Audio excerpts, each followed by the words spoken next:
ശുദ്ധ തോന്നിവാസാണ് അങ്ങ് കാണിച്ചുകൊണ്ടിരിക്കുന്നത്. മാന്യതയില്ലായ്മയാണ്. ഞാൻ ഈ ചർച്ചയിൽ ഉന്നയിച്ച ഒരു ചോദ്യത്തിന് പോലും ഉത്തരം പറയാതെ 8 മണിയാകുമ്പോൾ ഇറങ്ങിപ്പോകൽ നാടകം നടത്തുന്ന ഇത് ഇന്നലെ റിപ്പോർട്ടർ ചാനലിൽ നടന്ന ചർച്ചയിൽ തലങ്ങും വിലങ്ങും ചോദ്യങ്ങൾക്ക് മറുപടി പറയേണ്ടതിനു പകരം അവതാരികയായ സ്മൃതി പരുത്തിക്കാടിന് നേരെ തട്ടിക്കയറാനും വിമർശിക്കാനുമാണ് ഡിവൈഎഫ്ഐ നേതാവ് തയ്യാറായത്. അവസാനം ചാനലിൽ നിന്ന് ഇറങ്ങിപ്പോയി. ആദ്യം ആ രംഗമൊന്ന് കാണാം. 4 മിനിറ്റ്. സ്മൃതി, ചർച്ചയുടെ ആദ്യഘട്ടത്തിൽ അങ്ങ് എനിക്ക് അനുവദിച്ചെന്ന 5 മിനിറ്റിന് ബഹുഭൂരിപക്ഷ സമയവും അങ്ങ് ഇടപെട്ടുകൊണ്ടിരിക്കുകയായിരുന്നു. അതിനുശേഷം ഈ ചർച്ചയുടെ മുക്കാൽ പങ്ക് ഒരു രാഷ്ട്രീയ മുന്നണിയിലെ 2 പാർട്ടിയുടെ നേതാക്കന്മാർ, കോൺഗ്രസിന്റെ പ്രതിനിധി, അതേപോലെ തന്നെ UDF മുന്നണിക്കകത്തെ RSPയുടെ നേതാവ്, ഈ 2 പേരും ഈ ചർച്ചയുടെ മുക്കാൽ സമയവും എടുത്ത് നടത്തിയിട്ടുള്ള അഭിപ്രായ പ്രകടനങ്ങൾ, അതിനകത്ത് മറുപടി പറയുന്നതിന് വേണ്ടി അങ്ങ് ഈ ചർച്ചയുടെ അവസാനത്തെ 2 മിനിറ്റ് എനിക്ക് അനുവദിച്ചു തരികയാണ്. എന്ത് വിരോധാഭാസമാണ്! ഞാൻ ഈ പറഞ്ഞ എനിക്ക് വേറെ പണിയില്ലാതെ നടക്കുന്ന ആളല്ല, അങ്ങ് മനസ്സിലായിക്കോ. എൻ്റെ 1 മണിക്കൂർ സമയം ഇവിടെ റിപ്പോർട്ടർ ചാനലിൽ വന്നിരിക്കുന്ന നേരത്ത് എനിക്ക് 100 പണി ഇവിടെ തെരഞ്ഞെടുപ്പുമായി ബന്ധപ്പെട്ട് നടത്താനുണ്ട്. ശുദ്ധ തോന്നിവാസാണ് അങ്ങ് കാണിച്ചുകൊണ്ടിരിക്കുന്നത്. മാന്യതയില്ലായ്മയാണ്. ഇത് മാധ്യമ പ്രവർത്തനാണോ അതെങ്കിൽ മറ്റെന്തെങ്കിലും ഇവർ ഈ 3/4 മണിക്കൂർ സമയം എന്റെ അതിഥികളിൽ നേതാക്കളാരുമില്ല. അദ്ദേഹം രാഷ്ട്രീയ നിരീക്ഷകരാണ്. നേരത്തെ നിങ്ങൾക്കൊപ്പം ഉണ്ടായിരുന്ന രാഷ്ട്രീയ നിരീക്ഷകനായിരുന്നു. ഇപ്പോൾ അങ്ങനെയല്ല എന്നതുകൊണ്ട് ഒരു നേതാവൊന്നുമല്ല. അദ്ദേഹം ഒരു അംഗത്വം എടുത്തു എന്നേ ഉള്ളൂ. സമയം കളയാണ്ട് ആർഷോ മറുപടി പറയൂ. ആർഷോ, ഇത് എന്തിനാണ് ഈ ബഹളം വെക്കുന്നത്? ആർഷോ പകുതി സമയവും ബഹളത്തിന് സമയം കളയാണ്, ഉത്തരത്തിലേക്ക് വരുന്നില്ല. എടുത്തു നോക്കൂ, ആർഷോ എടുത്തു നോക്കിയാൽ മതി. ഈ 1 മണിക്കൂർ ചർച്ചയുടെ 3/4 മണിക്കൂർ 2 മിനിറ്റിൽ ഞാൻ ഇതിന് മറുപടി പറയണമെന്നാ പറയുന്നത്. ഞാൻ 4 മിനിറ്റ് മറുപടി പറയാൻ ഞാൻ 4 മിനിറ്റ് പറഞ്ഞല്ലോ. 3 മിനിറ്റ് ബഹളം വെക്കുകയാണല്ലോ ആർഷോ. ഇത്തരത്തിലുള്ള ചർച്ചക്കകത്ത് പങ്കെടുക്കാനും താല്പര്യപ്പെടുന്നില്ല. ജനാധിപത്യപരമായി പെരുമാറും ആർഷോ. നോക്കൂ, ഇത് എന്തിനാണ് ഒരാവശ്യമില്ലാത്ത ബഹളമാണ് ആർഷോ. ഒരു ജനാധിപത്യം സ്മൃതി അങ്ങ് ജനാധിപത്യം ഒന്നും പറയല്ലേ. അങ്ങ് ജനാധിപത്യം നിങ്ങൾക്ക് എന്തിനാണ് ഇത്ര അസഹിഷ്ണുത? പല അഭിപ്രായങ്ങളെ കേൾക്കുന്നതിൽ എന്താണ് അങ്ങേക്ക് ഒരു ബുദ്ധിമുട്ട് ആർഷോ? എന്ത് പ്രശ്നമാണ് ഈ ചർച്ചയിൽ ഉണ്ടായിട്ടുള്ളത്? ആർഷോയ്ക്ക് മാത്രമാണ് പ്രശ്നം. അങ്ങ് 2 മിനിറ്റ് ആർഷോ പറഞ്ഞോളൂ, സമയമല്ലേ തരുന്നത്. ആർഷോ പറയൂ. ആർഷോയ്ക്ക് പറയാനുള്ള സമയമാണ്. സമയം കളയാണ്ടിരിക്കും. ശ്രുതി, അങ്ങയോട് ചർച്ച നടത്താനും അങ്ങയുടെ ഇത്തരത്തിലുള്ള ജനാധിപത്യ വിരുദ്ധമായ ഇടപെടലിന് ഇരുന്ന് തരാനും എനിക്ക് താല്പര്യവുമില്ല, സമയവുമില്ല. അങ്ങ് നടത്തിക്കോ ദയവ് ചെയ്ത്. ഇത് നിങ്ങളുടെ ഈ പറഞ്ഞ റിപ്പോർട്ടർ ചാനലിന്റെ പ്രതിനിധികളെ കൊണ്ട് ഇങ്ങോട്ട് വിളിപ്പിച്ചിട്ട് ചർച്ചയ്ക്ക് വരുമെന്ന് പറഞ്ഞ് വിളിക്കാതിരിക്കുക. ചർച്ചയിൽ ഉന്നയിച്ച ഒരു ചോദ്യത്തിന് പോലും ഉത്തരം പറയാതെ 8 മണിയാകുമ്പോൾ ഇറങ്ങിപ്പോകൽ നാടകം നടത്തുന്ന ഇത് കുഴപ്പമില്ല. ഇപ്പൊ ഒന്നും ചെയ്യാനില്ല ആർഷോ. എനിക്ക് മനസ്സിലാവുന്നില്ല. ഞാൻ ഉപചോദ്യങ്ങൾ ഇഷ്ടപ്പെടാത്ത ഒരു അതിഥിയായി ആർഷോ ഇരിക്കുന്നത് എന്താണ്? ഇതിനു മുമ്പ് മുമ്പ് ചർച്ചയ്ക്ക് ഇരുന്നിട്ടുള്ളതാണ്. ഉപചോദ്യങ്ങൾ ഉണ്ടായിരുന്നു. അന്ന് ആർഷോന് പ്രശ്നമില്ലായിരുന്നു. ഇന്ന് എന്താണ് പറ്റിയെന്ന് എനിക്കറിയില്ല. നമുക്ക് അതിഥികളെ വിളിക്കുന്നത് എനിക്ക് താല്പര്യമുള്ള അതിഥികളെ, അല്ലെങ്കിൽ നന്നായി സംസാരിക്കുന്ന അതിഥികളെ വിളിക്കും. അതിൽ ആരെ വിളിക്കണമെന്നുള്ള നിശ്ചയം കൂടി, തീരുമാനം കൂടി നിങ്ങൾ എടുക്കാതിരിക്കുക. ഇനി നമുക്ക് ഡിവൈഎഫ്ഐ നേതാവിനെ ചൊടിപ്പിച്ച ചോദ്യങ്ങളൊന്ന് കേൾക്കാം. കേരളത്തില് ഈ തെരഞ്ഞെടുപ്പ് കാലത്ത് കോൺഗ്രസും UDFും മുന്നോട്ട് വയ്ക്കുന്ന മുഴുവൻ രാഷ്ട്രീയ വിഷയങ്ങളിലും ഏറ്റവും പ്രധാനപ്പെട്ട ഒരു വിഷയമാണ് ശബരിമല സ്വർണ്ണക്കൊള്ള. ശബരിമലയിൽ സ്വർണം കട്ട കേസിൽ ജയിലിൽ കിടന്ന ജില്ലാ കമ്മിറ്റി മെമ്പർ, മുൻ MLA സഖാവ് പത്മകുമാറും, അതുപോലെ ദേവസ്വം ബോർഡിൻ്റെ മുൻ പ്രസിഡന്റുമായിരുന്ന സഖാവ് വാസുവും അടക്കമുള്ള സഖാക്കന്മാർ ജയിലിൽ കിടക്കുമ്പോൾ കേരളത്തിലെ മുഖ്യമന്ത്രിയോട് ഈ കാര്യം ചോദിച്ചപ്പോൾ മാറ്റി നിർത്തിയെന്നാ പറയാം. മുൻപൊക്കെ നമ്മൾ പലതരത്തിലുള്ള സംഘടനാ നടപടികളെക്കുറിച്ച് കേട്ടിട്ടുണ്ട്. മാറ്റി നിർത്തുക എന്നുള്ള സംഘടനാ നടപടി ആദ്യമായിട്ടാണ് CPM നേതാവ് പ്രഖ്യാപിക്കുന്നത്. എന്തുമായിക്കോട്ടെ, ശബരിമല ശാസ്താവിൻ്റെ സ്വർണ്ണപ്പാളികൾ, ദ്വാരപാലക ശില്പങ്ങൾ, കട്ടിളപ്പടി, മേൽക്കൂര ഉൾപ്പെടെയുള്ള കിട്ടാവുന്നതൊക്കെ കട്ട് കടത്തിയത് സഖാക്കന്മാരാണെന്നുള്ള വസ്തുതയാണ്.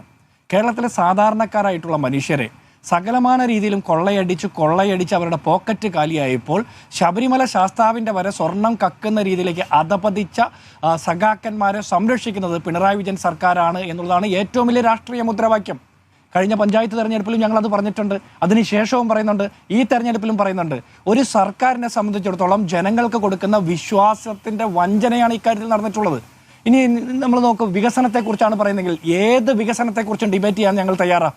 കഴിഞ്ഞ ദിവസം മുഖ്യമന്ത്രി അടക്കമുള്ള ആളുകൾ പറഞ്ഞല്ലോ, ഉമ്മൻചാണ്ടി സർക്കാരിൻ്റെ കാലത്ത് 4000 വീടുകൾ മാത്രമേ പണിതിട്ടുള്ളൂ.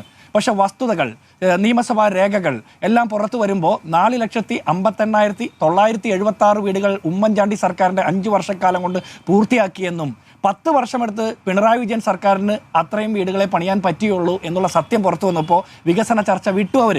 അതിനുശേഷം പ്രതിപക്ഷ നേതാവിനെ വെല്ലുവിളിക്കുന്നുണ്ടായിരുന്നു. പ്രതിപക്ഷ നേതാവ് സംവാദത്തിന് തയ്യാറാണ് എന്ന് പറഞ്ഞിട്ട് മുഖ്യമന്ത്രി ഓടി ഒളിക്കുന്ന സാഹചര്യം. ഇപ്പൊ മുഖ്യമന്ത്രി സമ്മതിച്ചു.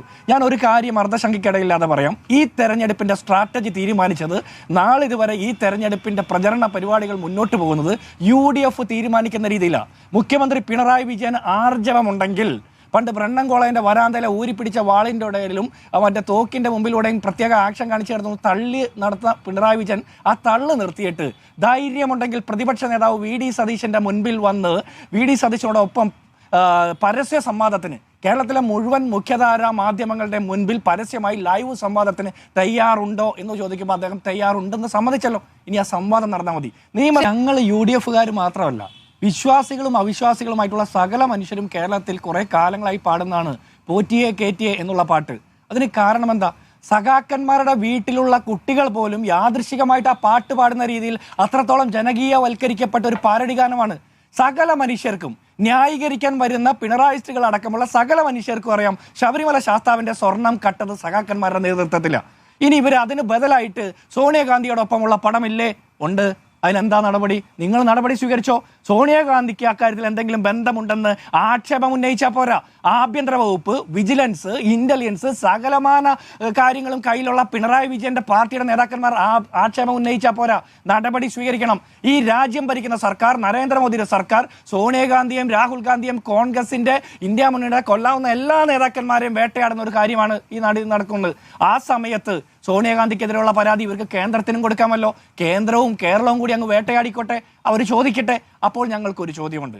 പിണറായി വിജയനോടൊപ്പമുള്ള പടം വന്നിട്ടുണ്ട്, കടകംപള്ളി സുരേന്ദ്രനോടൊപ്പമുള്ള പടം വന്നിട്ടുണ്ട്, അതുപോലെ CPMന്റെ പത്തനംതിട്ട ജില്ലാ സെക്രട്ടറിയോടൊപ്പമുള്ള പടം വന്നിട്ടുണ്ട്, പലരോടൊപ്പമുള്ള പടമുണ്ട്. സോണിയാഗാന്ധി അല്ല കഴിഞ്ഞ 10 വർഷക്കാലമായി കേരളത്തിന്റെ ദേവസ്വം വകുപ്പിന്റെ മന്ത്രി.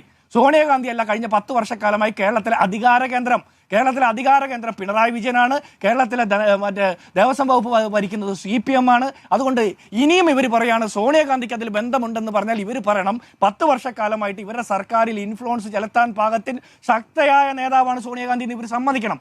അല്ലെങ്കിൽ ഇവർ പറയുന്ന കള്ളമാണെന്ന് പറയും. ഇനി BJPക്കാരും സമാനമായ ആരോപണം ഉന്നയിച്ചു.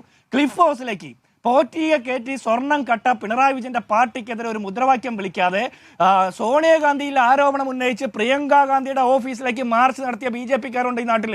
പക്ഷേ അവര് ക്ലിഫ് ഹൗസിലേക്ക് പിണറായി വിജയനെതിരെ ഒരു മുദ്രാവാക്യം വിളിച്ച് മാർച്ച് നടത്തിയില്ല. അത് മാത്രമല്ല, BJPയുടെ സദാനന്ദ ഗൗഡയും അശ്വന്ത് നാരായണനും അടക്കമുള്ള കർണാടകയിലെ മുൻ നേതാക്കന്മാരും മുൻ കേന്ദ്രമന്ത്രിയും സംസ്ഥാന ഉപമുഖ്യമന്ത്രി അടക്കമുള്ള ആളുകളുടെ പടം വന്നു. അപ്പൊ അവരും നിർത്തി.